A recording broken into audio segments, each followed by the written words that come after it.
Welcome. Today I want to talk about the collector's edition. The demise, the downfall, the destruction of the collector's edition. Guys, it was my birthday the other day. Check out my new sign. Vicky got me this. We did a stream on Twitch and I had a little sub goal going. The aim was to get enough subs to buy Metal Gear Solid Delta. And you guys that were there were super generous and I ended up with more subs than anticipated. So I thought, well, let's have a look at the collector's edition. And thus began the rabbit hole.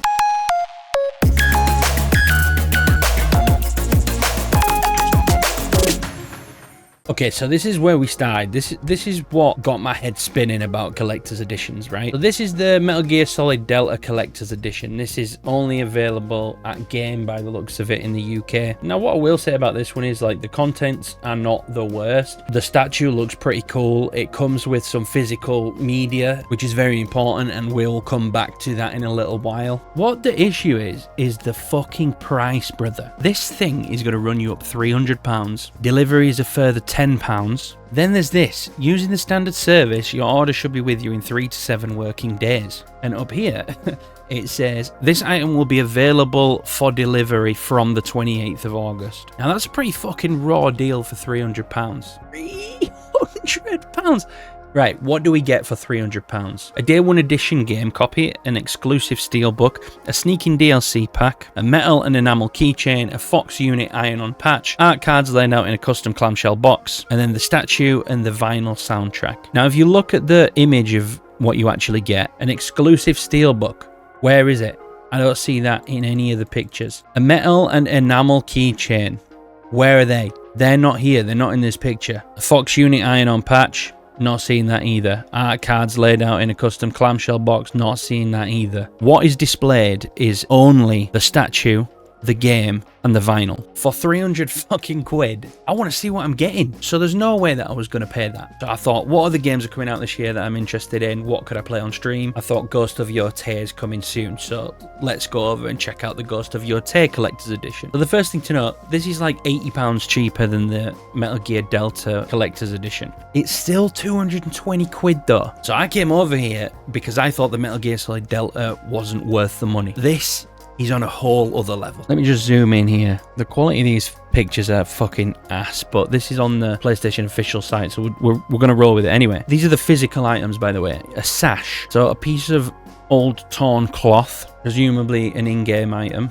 This physical mask on a stand, little coin purse and a few in-game coins, some art postcards, this little flip-out tree. This is the, I don't know what they're called, it's the thing that goes over the sword, like the hand guard. And that's it for your physical items.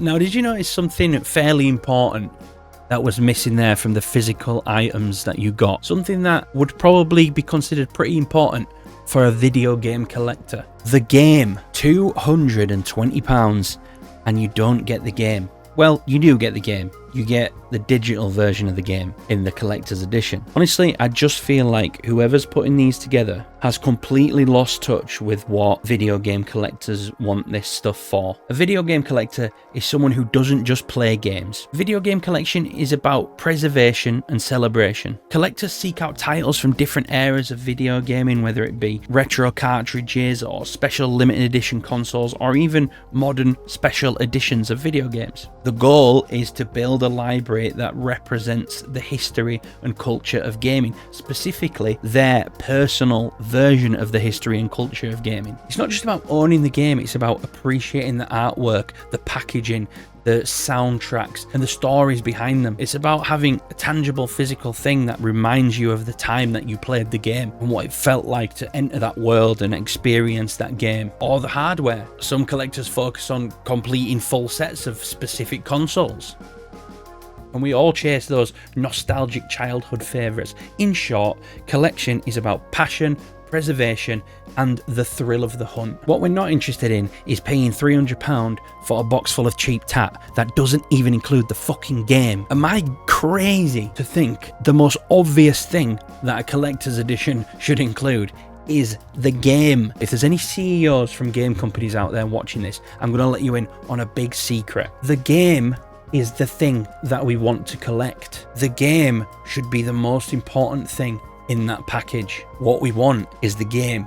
If this thing is running the consumer up any more than £100, we don't fucking want it. The pricing of collector's editions is like ballooned. It's ridiculous. You're paying now for a collector's edition almost what you would pay to buy the console. So Waypoint kind of breaks it down pretty well in this article here. I'm not going to read the whole thing, but it basically says that collector's editions are priced higher due to production costs like figurines, art, books, logistics, and the inevitable markup for profit. That little statue isn't cheap to produce. Just to create the mold for a fairly detailed figurine can cost up to $30,000. Then there's the packaging, luxury, rigid boxes, everything laboriously shipped and assembled, and all of it adds up fast. But the thing is, that's because you're filling these boxes up with shit that is expensive to produce that nobody really wants. This is the Oblivion Collector's Edition. This is one of the best games ever made. This came out in 2005. This Collector's Edition would cost you £60 to buy. The base game at the time was like £40 to buy. Now, if you get inside it, open it up, beautiful inside artwork, and then on one side it has the game. Here it has bonus materials DVD, and then here you got the Province of Oblivion map. You got this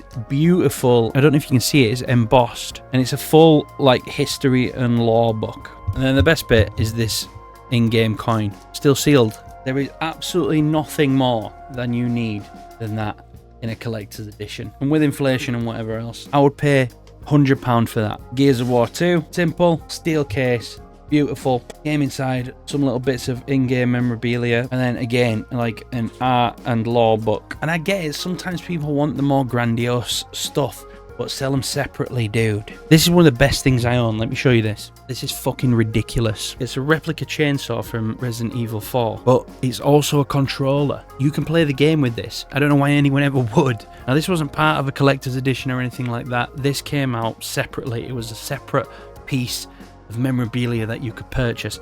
And actually, when this came out, it cost $50. Imagine how much they charge for this shit now. These huge bundles of nothing have just got to stop. Look, I'm not saying that I've never looked at one of these things and thought, oh, that's really cool, I would really love that figurine. But unfortunately, gone are the days where high price meant high quality. Metal Gear Solid 5's collector's edition is a perfect example of this. You were supposed to get a half-sized replica of Snake's arm, but what you actually got was a fucking McDonald's toy. Looks so cheap and tacky. The fact that they had the gall at all to send that thing out in a collector's edition is crazy. Destiny 2's collector's edition cost $250 and came with a solar-powered USB charger, stickers, and a bag. A cheap bag, not exactly premium keepsakes. The God of War Ragnarok Special Edition cost you 180 quid. It came with a pretty cool box, plastic toy hammer, a couple of wood carvings and some dice. And the best bit, it came with a steelbook, but no game. The steelbook had the slot to place the disc, but didn't have the disc. How confused are you? The presumption is there that people want the physical medium. You're giving them the fucking steelbook, but not the game. And I have to talk to you about Dragon Age the Veilguard. And that game took a lot of heat. People were into it because of its apparent woke writing, but whilst the world argued about whether we needed those kind of lessons delivering to us in our video games, what a lot of people failed to notice was that the Dragon Age Veilguard Collector's Edition offered no game at all, physical or digital. It didn't include the game. Look at this fucking beautiful thing. £90 when this came out. Look at that. Hardback book with the artwork, mouse mat, the game, the soundtrack. And here is where there was a deck of cards, which is now with my other Warcraft cards over there. Slightly more expensive than the other ones that we looked at, but slightly more in it. You get what you pay for. It's good quality. Please bring these back. This is what a collector's edition should look like. Collector's editions used to be special. You get something cool for your shelf, and the actual physical game would be part of that cool thing for your shelf. Nowadays, they're essentially overpriced merch bundles that just happen to include the game key as a technicality. Bunch of little knickknacks, a couple of postcards, or in-game items that you have no emotional connection to because you haven't played the game yet. And then one big centerpiece. In Ghost of Yotei's case, it's the mask. It does look great. But if I'm going to drop £250 on a collector's edition of a video game, I want the fucking video game. Preservation is the key. This is the whole point. This is why we collect, to preserve memories in physical format. I'm a video game collector, which funnily enough means I like collecting video games. The game itself is the main prize, and that needs to be the centerpiece of collector's editions. And that's the part that really stings, because as we move forward into this digital era where most of the games that are purchased now are in digital format, the point of a collector's edition now more than ever needs to be physical versions of the game, because that is the point. That is what a collector is collecting for. Effectively, what is being asked of us now is to spend however much on collector's editions and then pay another £70 to get the physical copy of the game. Most people that play video games are not collectors, but the ones that want to purchase physical collector's editions should be able to do so. In this sticky situation that we're in now, where most people are buying digital games and then the collectors don't want the collector's editions, it's not a win-win for anyone. Just do what's right. Bring this type of shit back. So yeah, anyway, that's my rant for today. Let me know what you think. Am I in the wrong? Do people love these £300 merch bundles? If you enjoyed the video, please leave a like. If you're new to the channel, please consider subscribing, and I'll see you in the next one.